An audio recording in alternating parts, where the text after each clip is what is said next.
हाय दोस्तों, आज बात करने वाला हूँ जिस सब्जेक्ट के ऊपर ना, ये सब्जेक्ट बहुत कॉमन है जिनको फ्लैट अपग्रेड करना हो, यानी 1 BHK अगर वो रहते हैं तो 1 BHK को बेच के 2 BHK में जाना हो, या फिर 2 BHK को बेच के 3 BHK में जाना हो, या 3 BHK को बेच के बंगलो रो हाउस या पैलेस कुछ भी लेना हो। तो इसमें क्या हो रहा है ना कि बहुत सारे कस्टमर के अंदर एक ये देख रहा हूँ कि कन्फ्यूजन ये है कि मैं अपना घर बेचूंगा और सामने दूसरा घर ले लूँगा, मतलब सामने सामने हमारा काम हो जाएगा।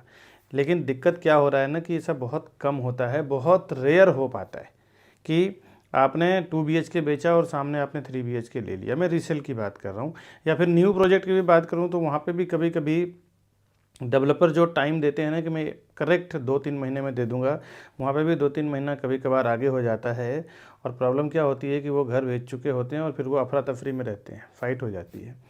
तो इस चीज़ को लेके एक सॉल्यूशन जो मैं हमेशा पिछले अपने 8-10 सालों के एक्सपीरियंस से बता रहा हूँ, जो मैं कस्टमर के साथ करता आया हूँ, वो ये है कि आपको अगर घर अपग्रेड करना हो तो पहले आपको जिस एरिया में घर लेना है ना, वहाँ पे जाके ज़्यादा नहीं, 1-2 प्रॉपर्टी आप देख लें। 2-3 प्रॉपर्टी देखने के बाद एटलीस्ट आपको ये पता चल जाता है कि आपका जितने में घर बिकने वाला है या फिर जितना लोन होने वाला है उसके ऊपर वो टोटल ओवरऑल बजट में आपको क्या मिलने वाला है। जैसे अगर मीरा रोड रहते हैं, न्यू बॉम्बे जाना हो, न्यू बॉम्बे रहते हैं थाने आना हो, थाने रहते हैं कांदिवली बोरीवली मीरा रोड दिल्ली, या फिर कहीं भी जाना हो आपको, चर्चगेट वड़ाला दादर कहीं भी जाना हो, तो देखना ये है ना कि सबसे पहले वहाँ पे आपके बजट में क्या आ रहा है। थोड़ा आप सर्वे कर लो, 1-2 प्रॉपर्टी 3 प्रॉपर्टी किसी प्रॉपर्टी डीलर के थ्रू, किसी रियल एस्टेट कंसल्टेंट के थ्रू, किसी सोलिसिटर के थ्रू, या कोई प्रॉपर्टी डायरेक्ट जाके डेवलपर का आप देख लो, तो आपको एक अंदाज़ा मिल जाएगा कि वहाँ पे क्या होने वाला है। दूसरी बात, उसके बाद ना प्रॉपर्टी फाइनल करने के लिए आप अभी मत सोचो, पहले आप अपना प्रॉपर्टी बेच लो। जब आप पहले अपना प्रॉपर्टी बेच लेते हैं ना, तो होता क्या है कि लिक्विड मनी आपके हाथ में आ जाता है, और उसके बाद आप देखने निकलिए। अच्छा, प्रॉपर्टी आप अगर बेच लेते हैं तो होता क्या है कि आपको घर खाली करना पड़ेगा, क्योंकि जो आपको पैसा देते हैं उनको इमीडिएट घर चाहिए रहेगा। अगर उनको इमीडिएट घर चाहिए रहेगा तो फिर कोई उपाय नहीं है, आपको देना ही पड़ेगा। और वो घर ले लेंगे तो फिर आप कहाँ पे रहेंगे। इसका सिंपल इलाज है कि पहले तो आप अपना घर बेच लीजिए, पैसा हाथ में ले लीजिए, बैंक में ले लीजिए, उसके बाद फिर आप घर खोजने निकलिए, ताकि और रेंट पे आप शिफ्ट हो जाइए थोड़े दिन के लिए। 11 महीने का एग्रीमेंट बनता है, तो आप 11 महीने का एक एग्रीमेंट बना के उस पर आप शिफ्ट हो जाइए। शिफ्ट होने के बाद क्या होगा ना कि आपके पास पूरा टाइम रहेगा, हड़बड़ी नहीं होगी, किसी गलत डील में आप फंसेंगे नहीं। क्या है कि घर बिक जाने के बाद घर फटाफट चाहिए। अब उसमें दिक्कत क्या होती है कि आपको जो घर मिलता है उसको सर्वे करने का टाइम नहीं मिलता, उसको समझने का टाइम नहीं मिलता, वहाँ की लोकेलिटी क्या है, किस कास्टिज्म के लोग हैं, आसपास का मार्केट एरिया क्या है, अप्रिसिएशन क्या होगा, उनका डिमांड सप्लाई क्या है, ये सब कुछ आपको समझने का समय नहीं मिलता, और फटाफट जाके डिसीजन ले लेते हैं आप। कभी कभी ये जल्द में लिया हुआ डिसीजन, मैं हमेशा की बात नहीं कर रहा हूँ, ये जल्दी में लिया हुआ डिसीजन कभी कभी रॉन्ग भी हो जाता है। ऐसा 1-2 बार हो चुका है मेरे कस्टमर के साथ। उन्होंने चर्चगेट में फ्लैट बेचा और तुरंत उनके पास रहने के लिए घर नहीं था, उन्होंने मीरा रोड में आके घर ले लिया।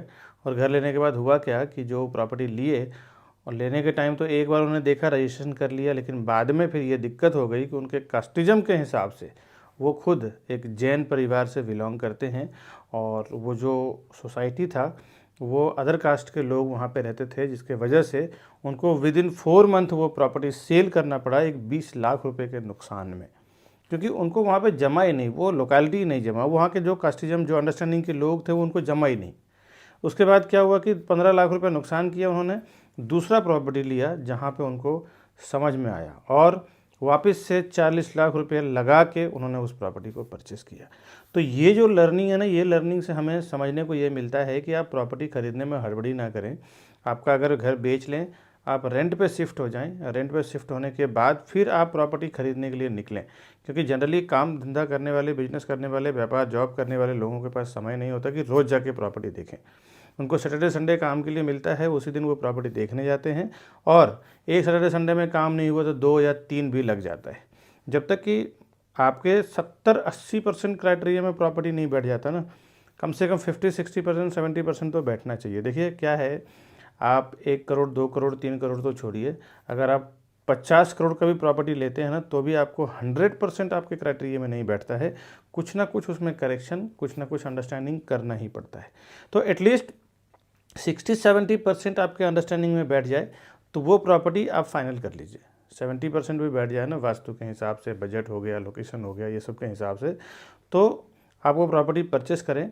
आप जब प्रॉपर्टी आप परचेस करेंगे तो कम से कम अगर लोन वगैरह आपको करना हो उसके ऊपर का अमाउंट, क्योंकि प्रॉपर्टी अपग्रेड करेंगे तो सेम प्रॉपर्टी तो लेंगे नहीं। 1 BHK बेचेंगे तो 2 BHK लेंगे, 2 BHK बेचेंगे तो 3 BHK लेंगे। तो आप क्या करिए कि फिर जब आपने रेंट पे ले लिया और वो प्रॉपर्टी परचेस किया, तो उसमें भी कम से कम 1 से 2 महीने का प्रोसेस होता है। सामने वाला घर खाली करेगा, मैं रीसेल की बात कर रहा हूँ। न्यू बिल्डिंग में भी अगर आप जाते हैं तो न्यू में भी अगर आप घर लेते हैं तो तुरंत रहने के लिए नहीं चले जाते हैं। वहाँ पे भी आप घर लेने के बाद एटलीस्ट कुछ फर्नीचर का काम करवाएंगे, कुछ किचन बनवाएंगे, कुछ वार्डरोब, कबर्ड, सोफ़ा, कुछ भी छोटा मोटा काम करवाएंगे ही करवाएंगे। उसमें भी महीना 2 महीना निकल जाता है। तो इसके लिए हड़बड़ाना नहीं है, आप इसको एकदम विधिवत रूप से काम करें कि आप सबसे पहले अपना फ्लैट सेल करें, रेंट पे ले लें। जिस एरिया में आप जाने वाले हैं वहाँ भी ले सकते हैं, या फिर जहाँ पे आप रहते हैं वहाँ पे भी ले सकते हैं, रेंट पे ले लें। फिर आप जाके प्रॉपर्टी ढूंढें, खोजें, उसके बाद फिर उसको परचेस करें। परचेस करने के बाद इंटीरियर वर्क कराएं।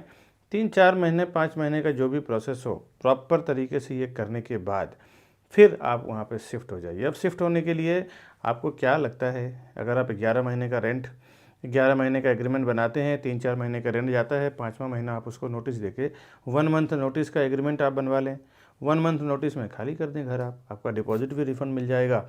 हाँ, इसमें हो सकता है कि अगर आप ब्रोकर के थ्रू जाते हैं, डीलर के थ्रू जाते हैं, तो आपको 1 मंथ ब्रोकरेज लगता है, लेकिन वो 1 मंथ ब्रोकरेज आपको आने वाले फ्यूचर में हड़बड़ाता नहीं है। और तसल्ली से काम करते हैं, सोच के समझ के आपको सब कुछ करना पड़ता है, क्योंकि प्रॉपर्टी के मामले में हड़बड़ा के काम होता नहीं है। यहाँ पे थोड़ा सा पेशेंस तो रखना पड़ता है, क्योंकि ज़िंदगी भर के कमाई का सवाल है। 1 करोड़ 2 करोड़ रुपया डालना है, 60 लाख 70 लाख 2 करोड़ 3 करोड़ रुपये डालना है, तो यहाँ इतना हड़बड़ी में कोई काम होता नहीं है। तो ये जो मैंने अभी लिटरली मेरा एक्सपीरियंस, बहुत बैड एक्सपीरियंस हुआ है कि कस्टमर ने सामने सामने प्रॉपर्टी बेचने और ख़रीदने के लिए निकले, और फिर क्या हो गया कि उनके टाइम पे पोजीशन प्रॉपर मिला नहीं, सामने वाले को खाली करने में टाइम लग गया। तो अभी उसका केस चल रहा है। उन्होंने केस कर दिया कि मैंने आपको पूरा फंड दे दिया, आपने मुझे थोड़ा भी टाइम नहीं, क्योंकि सामने वाले को 5-10 दिन ही टाइम था और उनको वहाँ से घर खाली करना पड़ा जो उन्होंने टाइम दिया था। फिर ऐसी नौबत आ गई कि उनका अपना सामान ट्रक में रखना पड़ा 5 दिनों तक। उसके बाद उनको खुद को होटल में रहना पड़ा करीबन 1 हफ्ते तक।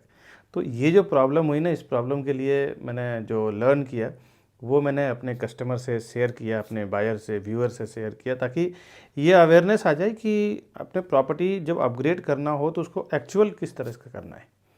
प्रॉपर्टी इन शॉर्ट बता दूं, 1 BHK 2 BHK लेना है, 1 BHK आप पहले जाके देख लो, एरिया सर्वे कर लो, किस प्रॉपर्टी लेना है, किस बजट में लेना है, कहाँ लेना है। उसके बाद इस 1 BHK को पहले सेल करो, फिर आप रेंट पे जाइए। रेंट पे जाके फिर जाके प्रॉपर्टी आप फाइनलाइज़ करो, जो आप प्रॉपर्टी आपको लेना है।